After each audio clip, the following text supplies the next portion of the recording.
Special cases in Java script. మనకి ఇలాగ కొన్ని స్పెషల్ కేసెస్ ఉంటాయన్నమాట జావా స్క్రిప్ట్‌లో.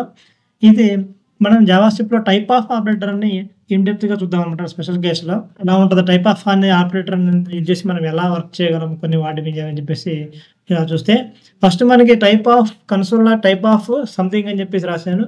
తర్వాత కన్సోల్‌లో టైప్ ఆఫ్ నల్ అని, తర్వాత కన్సోల్‌లో టైప్ ఆఫ్ ఫంక్షన్ అని చెప్పేసి ఇలా 3 మనకు కన్సోల్ ఇవ్వడం జరుగుతుంది. దీని యొక్క రిజల్ట్ అవుట్‌పుట్ అనేది ఎలా ఉంటదని చెప్పేసి మనకి ఇక్కడ క్వెషన్ చేయడం జరుగుతుందనమాట. ఇది చాలా ట్రిక్కీ క్వెషన్ అనమాట. ఇది టైప్ ఆఫ్ అనే ఆపరేటర్‌లో. మనకేమొచ్చింది ఫస్ట్ వన్ అన్‌డిఫైన్డ్ వచ్చింది. సెకండ్ వన్ ఆబ్జెక్ట్ వచ్చింది. First one undefined, second one object, మూడోది ఫంక్షన్ వచ్చిందనమాట. ఎందుకు ఇలా వచ్చింది చూసినట్టయితే మనకి దీని బ్యాక్‌గ్రౌండ్‌లో ఏం నడుస్తుందో చూసినట్టయితే మనకి first one type of something. ఇక్కడ సంథింగ్ అనే వేరియబుల్ డిక్లేర్ చేయలేదు మనం. సంథింగ్ అనేది ఒక వేరియబుల్ డిక్లేర్ చేయలేదు. కానీ నార్మల్లీ మనం ఇలా వాడితే రిఫరెన్స్ ఎర్రర్ వస్తుందన్నమాట మామూలుగా అయితే. కానీ ఇక్కడ టైప్ ఆఫ్ అనేది ఒక స్పెషల్ కేస్ కాబట్టి మనకేమవుతుందన్నమాట అన్‌డిక్లేర్డ్ వేరియబుల్ అని చెప్పేసి అంటే అన్‌డిఫైన్డ్ అని చెప్పేసి ఇది రిటర్న్ చేస్తుందన్నమాట. దీని యొక్క టైప్ ఆఫ్. ఇది ఫస్ట్ వన్. టైప్ ఆఫ్ అనేది సంథింగ్ అంటే మనకి అన్‌డిఫైన్డ్ వస్తుంది. Second one type of null. ఇది ఒక ఫేమస్ జావా స్క్రిప్ట్ బగ్ అన్నమాట ఇది. ఇది ఎప్పటినుంచో ఉన్న బగ్ ఇది. అంటే నల్ అంటే అర్థం ఏంటి? అక్కడ ఏమీ లేదు. అక్కడ ఏమీ వాల్యూ లేదని అర్థం. కానీ టైప్ ఆఫ్ నల్ అని చెప్పేసి మనము నల్ యొక్క టైప్ ఏంటని చెప్పేసి మనం చెక్ చేసినప్పుడు ఏమవుతుంది అది ఆబ్జెక్ట్ అని చూపిస్తుంది. ఎందువల్ల అంటే జావా స్క్రిప్ట్ మనకి ఫస్ట్ వెర్షన్‌లో డిజైన్ ఇది ఒక మిస్టేక్ అన్నమాట. ఇదొక బగ్ అన్నమాట.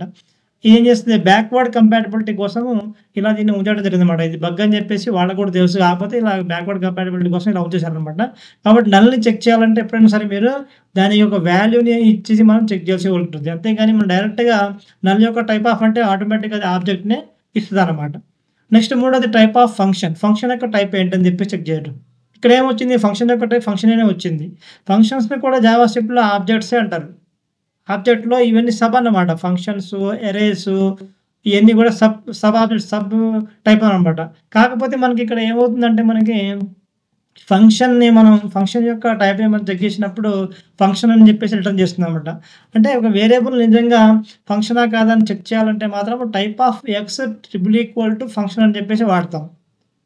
ఎక్స్ ఒక వేరియబుల్ ఇచ్చేటప్పుడు టైప్ ఆఫ్ ఎక్స్ లోపల మనం ఫంక్షన్ అసైన్ చేసి దాన్ని వాడతాం అన్నమాట. కాకపోతే ఇక్కడ డైరెక్ట్‌గా మనము ఫంక్షన్‌ని చెక్ చేస్తున్నప్పుడు ఏమైద్దంటే ఫంక్షన్ యొక్క టైప్ ఫంక్షన్ అని చెప్పేసి జావా స్క్రిప్ట్ మనకి రిటర్న్ చేస్తుందన్నమాట. ఇది ముఖ్యంగా మనకి తెలుసుకోవాల్సిన స్పెషల్ కేసెస్ అన్నమాట.